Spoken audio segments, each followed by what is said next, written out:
ولكم نصف ما ترك أزواجكم إن لم يكن لهن ولد فإن كان لهن ولد فلكم الربع مما تركن من بعد وصية يوصين بها أو دين ولهن الربع مما تركتم إن لم يكن لكم ولد فإن كان لكم ولد فلهن الثمن مما تركتم من بعد وصية توصون بها أو دين وإن كان رجل يورث كلالة أو امرأة وله أخ أو أخت فلكل واحد منهما السدس فإن كانوا أكثر من ذلك فهم شركاء في الثلث من بعد وصية يوصى بها أو دين غير مضار وصية من الله والله عليم حليم.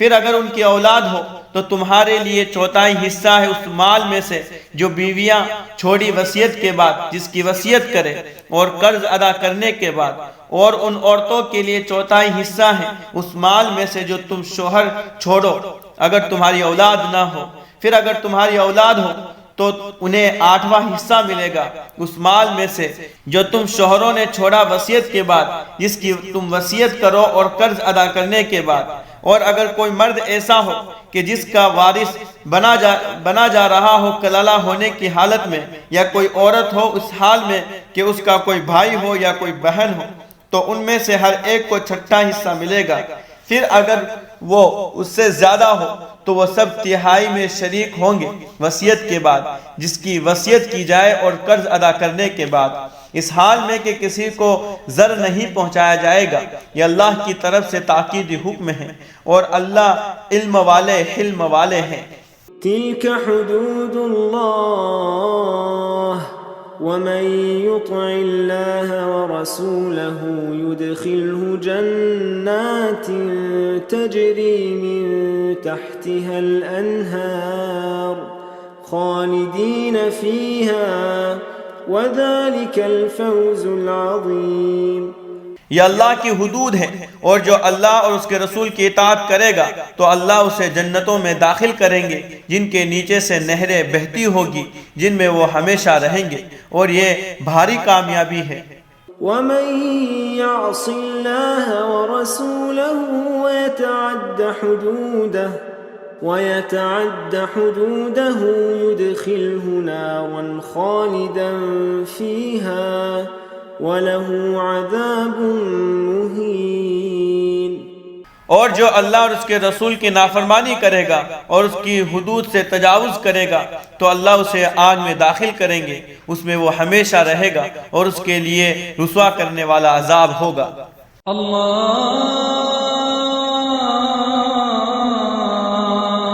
اکبر اللہ